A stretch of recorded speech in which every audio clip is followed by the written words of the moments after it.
Springbook Radio is brought to you by Exclusive Books. Five-time author Daryl Bristow-Bovey is South Africa's best columnist. Not only will Daryl move you, he'll also move your cheese. He wrote the best-selling I Moved Your Cheese in 2001 and followed that up the next year with The Naked Bachelor. He's a scuba diver and founding member of the invincible pub quiz team, the Hasselhoffs. But I digress. Which is the name of his third book, a collection of his columns. He has also written a novel for young readers, Super Zero, which was awarded the Sir Percy Fitzpatrick Prize for Fiction, and he was a finalist for the Caine Prize for African Writing in 2006. Daryl's latest book, One Midlife Crisis and a Speedo, was published by Zebra Press, an imprint of Random House, Penguin, and something else, in 2014, and is a lull-a-minute tale about his brush with middle age. Could you please read us an extract from your book?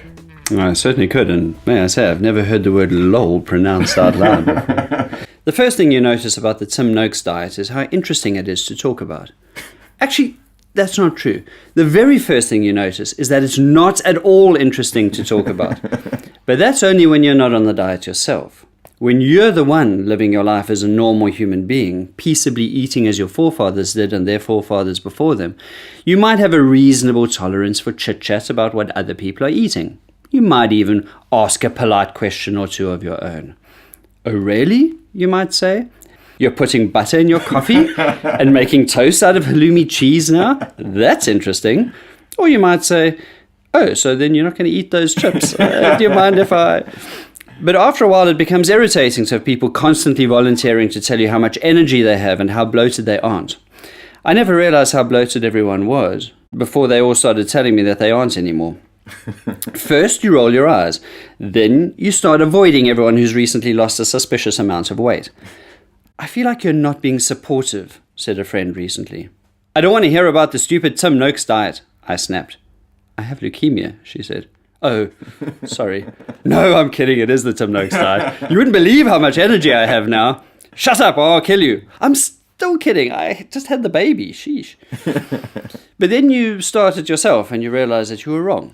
No, it's not boring to talk about what you're eating. In fact, it's fascinating because there's so much science in it, you see. The science is the best part. Ooh, boy, who knew I loved science so much? The other thing you realize is that this is the time of the cauliflower. The cauliflower is taking over the world. Where once there were fields of wheat and corn waving golden in the sun and rustling creepily by night, soon there'll be just the stubbly scalps of collie heads. There are cauliflower appreciation groups on Facebook and collie-loving websites. There's cauliflower porn. I haven't seen it myself, you understand. Those freaks aren't getting my credit card number. But sure, I'll admit it, I'm collie curious. For a while, the cauliflower was content to make a celebrity couple with broccoli. Broccoli. The tabloids called them.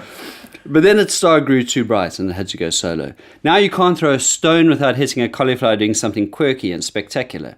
Cauliflower pizza crust, cauliflower cake, cauli burgers and popcorn and waffles. Cauliflowers adorably clipped to look like sheep.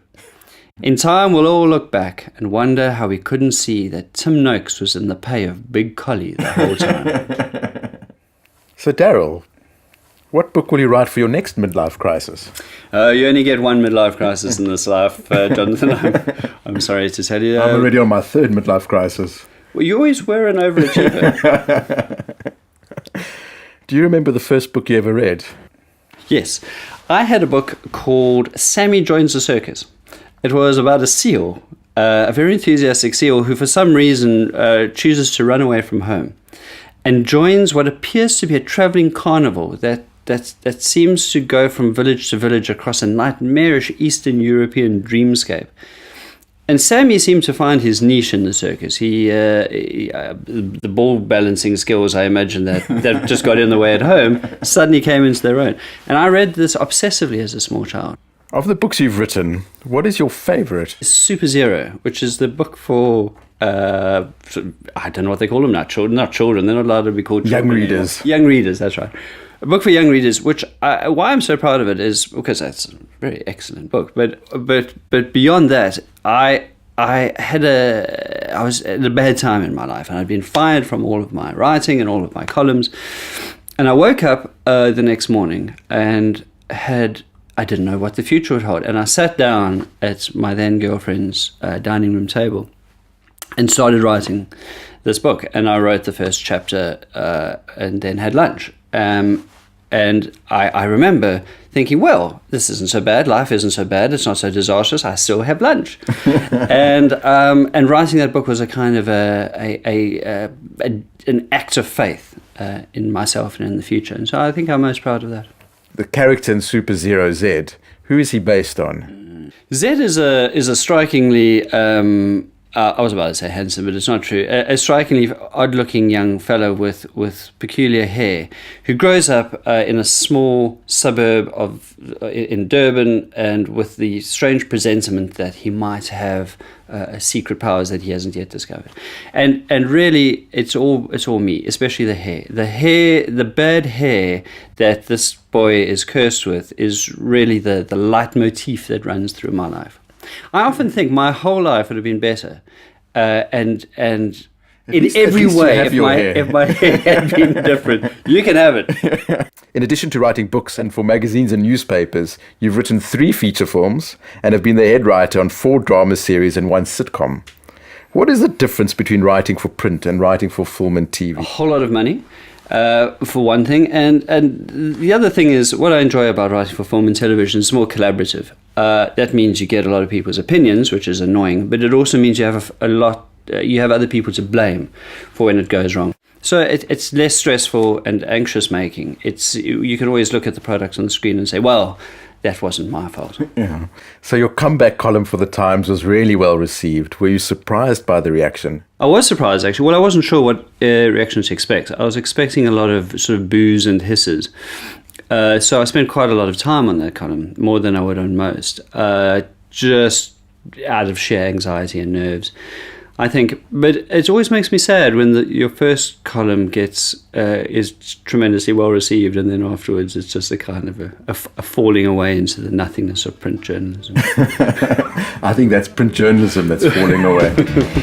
And now we're going to give Daryl a sound effect Rorschach test. We're going to play him some sound effects, and he's going to come up with an association, a story, a memory of these sounds. I thought you said you were going to give me a sound thrashing. That's the 4th element of the show.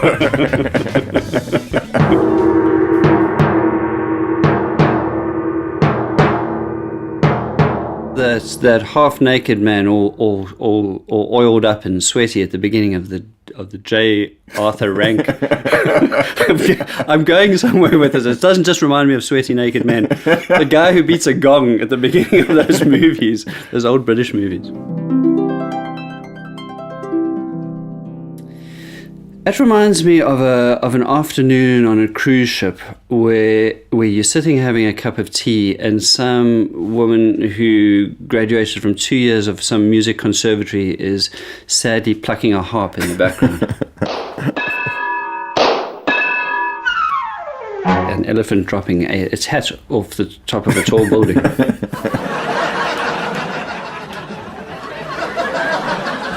That's the sound I hear in my dreams after every line of dialogue. Wow!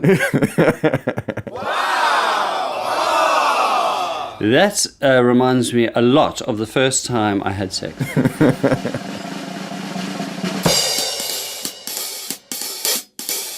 That is the invisible soundtrack that plays when I walk down the street. That is the outcome of one of my occasional tweets. Daryl Bristow-Bovey, a Springbook legend.